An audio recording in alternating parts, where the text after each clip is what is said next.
Picture this. A man ends his third relationship in the same way the last two ended. He sits alone, staring at his phone, whispering to himself, "Why does this keep happening? Why do they always leave me?" To him, it feels like bad luck, like he's cursed. But Jung would say, this is not chance. This is repetition. The psyche is pulling him back into the same story, again and again, until he sees what lies beneath it. Jung observed that unresolved wounds don't simply fade with time, they repeat. The child abandoned becomes the adult who is abandoned. The child criticized becomes the adult who keeps finding critics. The child humiliated becomes the adult who keeps walking into humiliation. It looks like fate, but it's not. It's the unconscious staging the same play, hoping the conscious mind will finally wake up and notice the script. You'd think the psyche would avoid pain, but Jung saw the opposite. The unconscious seeks it out, not to torture you, but to heal you. Each repetition is an attempt at resolution. The wound cries out, "Face me this time, don't run, don't bury me again." But because we don't recognize what's happening, we react blindly. We repeat the same choices, suffer the same consequences, and collapse into the same despair. The trauma loop continues because the lesson has not been learned. At the core of repetition lies the complex. A complex is not just memory. It is memory fused with emotion, frozen in time. When triggered, it doesn't whisper. It commands. That's why you feel compelled, as if something stronger than you is making the choice. You know the relationship is wrong, but you dive in anyway. You know the job is toxic, but you stay. You know the friendship is draining, but you can't let go. It feels like possession because it is. The complex has seized the wheel, and you're along for the ride. People call it coincidence. I keep meeting the same type of partner. Or they call it fate. This must be my karma. Jung's answer was sharper. Until you make the unconscious conscious, it will direct your life, and you will call it fate. The loop is not random, it's law. The unconscious will replay the wound until you stop running and turn toward it. Repetition is not bad luck. It is not fate. It is the unconscious staging the same story again and again until you face the wound that wrote it. Every loop begins with a wound, and nearly every wound begins in childhood. Picture a child who runs to a parent with excitement only to be met with indifference. Another who cries out in fear, but the room stays silent. Another who dares to express anger only to be punished. In these moments, something shatters. The child does not just feel pain, they form an imprint. I am not safe. I am not enough. I am not lovable. These beliefs fuse with emotion and memory, becoming the seeds of complexes that will live in the unconscious long after childhood ends. An adult can walk away from betrayal, but a child cannot walk away from their parent. To survive, they adapt. They bury their true needs, repress their true feelings, and wear the mask that earns the little bit of safety available. The mask becomes the persona. The buried needs become the shadow, and the unresolved wound hardens into a complex. Here's the haunting truth. Complexes don't grow up. The child who was abandoned still lives inside the adult. When triggered, the adult does not respond as a 30 or 40-year-old. They respond as the 5-year-old who first felt the pain. That's why rejection in adulthood can feel catastrophic. That's why criticism can collapse your confidence in seconds. You're not just reacting to the present. You're reliving the past. The child has taken the wheel, and sometimes the wound doesn't even begin with you. Jung noticed how trauma travels down generations. A mother abandoned may raise a daughter who feels abandonment even without words. A father humiliated may pass down shame without ever speaking it. Complexes are not just personal, they are ancestral. They are ghosts in the family system, replaying themselves until someone is willing to face them. So the loop begins here. The child wounded, the wound buried, the complex formed. And adulthood becomes the stage where the wound demands attention. The unconscious drags you into the same story, not to punish you, but to force you to finally see the child you left behind. The trauma loop begins in childhood. Every unmet need, every rejection, every shame becomes a ghost that lives in you. And until you face it, that ghost will keep writing your story. Every wound leaves behind not just pain, but exile. The child who was mocked exiles their pride. The child who was silenced exiles their voice. The child who was punished for anger exiles their fire.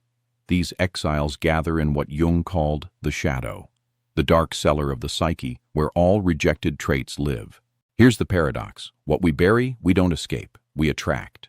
If you exile your anger, you'll find yourself drawn to partners who are aggressive. If you exile your selfishness, you'll keep meeting people who take without giving. If you exile your vulnerability, you'll collide with people who expose it. The shadow pulls you toward itself, and the trauma loop is the shadow's way of saying, I will keep showing up in others until you finally recognize me as you.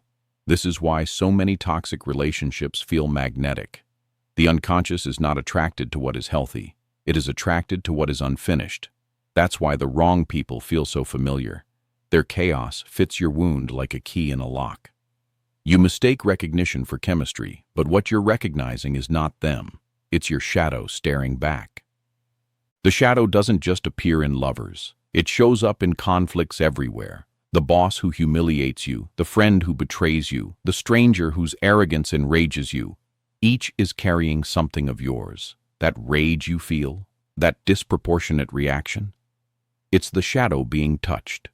The loop is triggered not only by love, but by every mirror that reflects what you've disowned. Jung warned, the shadow does not stop knocking.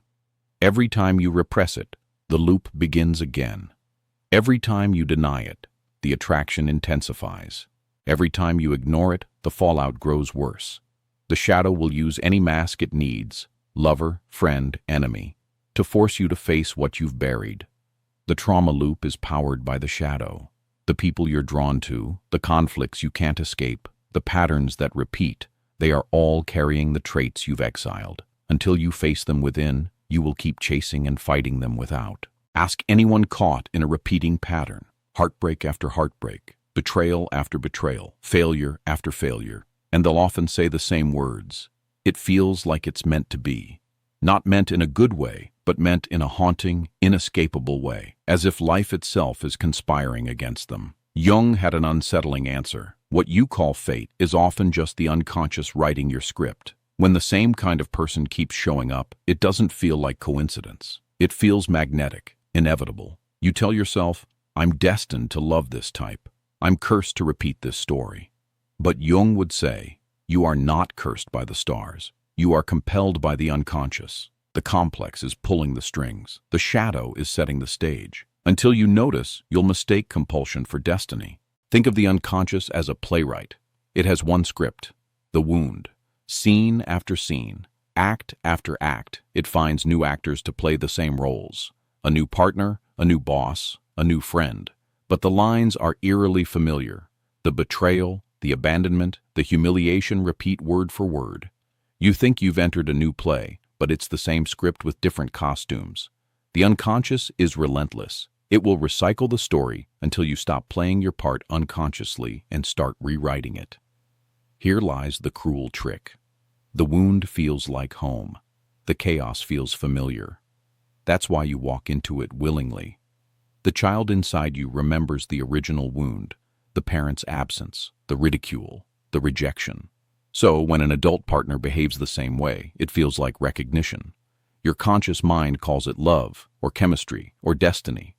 But it's the child saying, I know this pain, I know this script. This is why the trauma loop feels so heavy, so inescapable. You're not just living in the present, you're dragging the past with you. Every choice is colored by the complex. Every attraction is pulled by the shadow. Until awareness intervenes, the cycle feels less like chance and more like law. And in a way, it is law, the law of the unconscious. The trauma loop feels like fate because the unconscious keeps staging the same wound, again and again. What you call destiny is often just repetition, the same script played by new actors until you finally wake up and take the pen back. The trauma loop doesn't fade if you ignore it. It deepens. Like a groove etched into vinyl, the more it spins, the more defined it becomes. And with each repetition, the cost grows heavier, emotionally, psychologically, even existentially.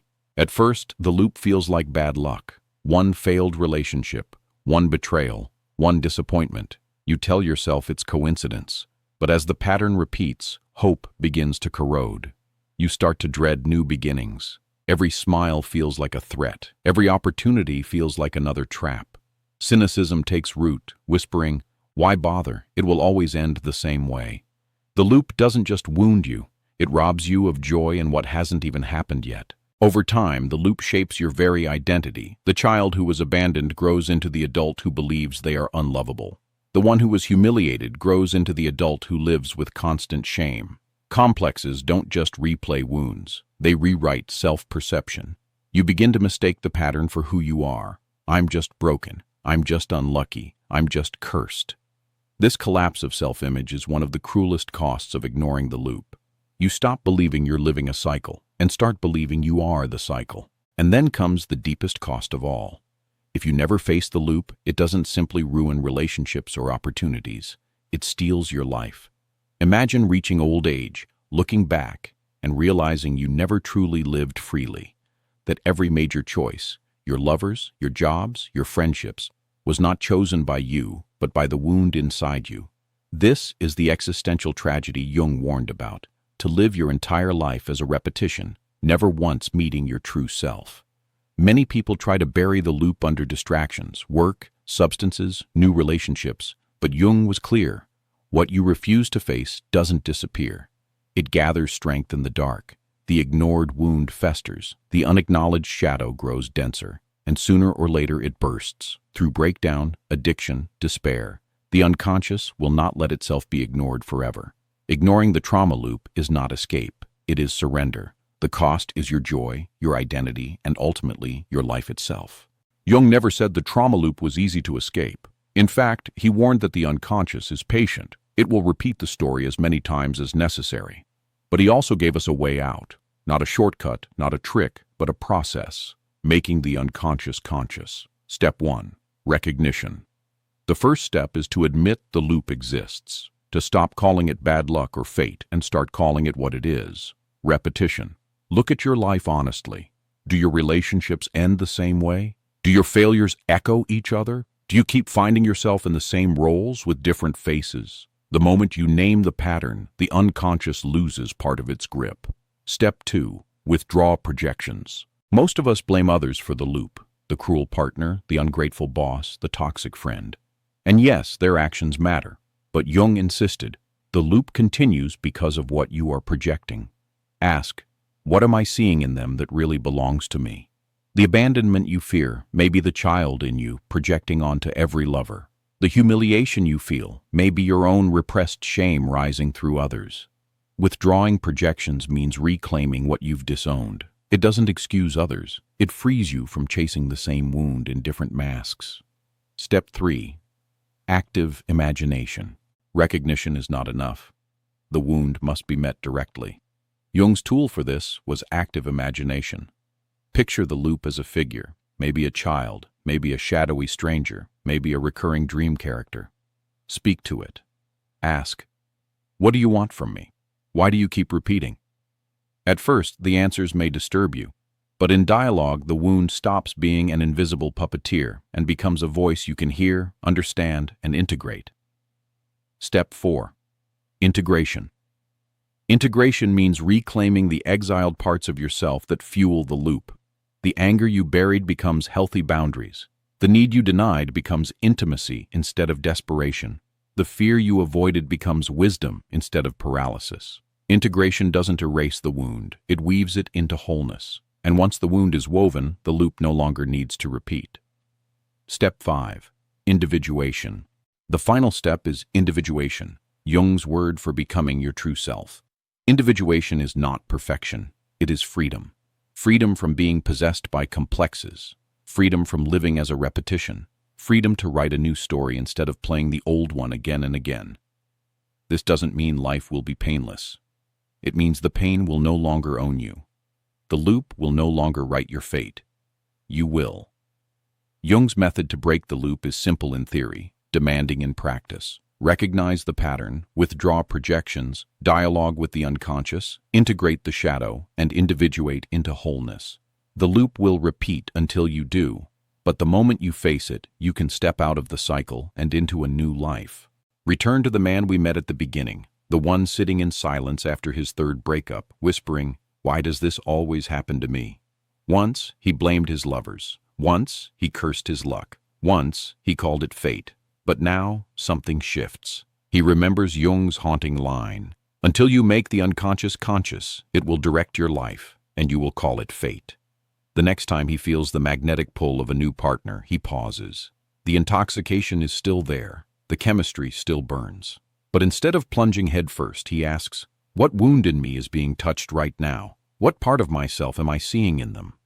For the first time, he does not confuse projection with destiny. He sees the loop forming, and instead of stepping into it, he steps back. In solitude, he begins the work Jung prescribed. He journals, he dreams, he enters active imagination, speaking to the child inside who still fears abandonment. At first, the child resists, furious at being ignored for so long. But slowly, the man listens. He holds space. He integrates the voice he once buried. And in doing so, he notices the loop losing power. The old attraction no longer feels like gravity. The old fear no longer feels like death.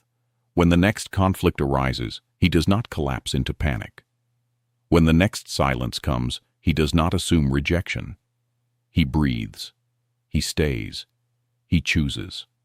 The script that once wrote itself is now in his hands. The loop has not disappeared overnight, but its strings have loosened. And in that loosened grip, he tastes something unfamiliar: freedom. This is the truth Jung wanted us to face. The loop is not punishment, it is invitation. The wound repeats not to destroy you, but to wake you, to drag you back into the place you buried so long ago. Break the loop, and you break more than a pattern. You break into yourself.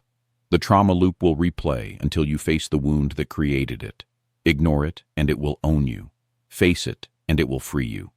So ask yourself, what story keeps repeating in your life?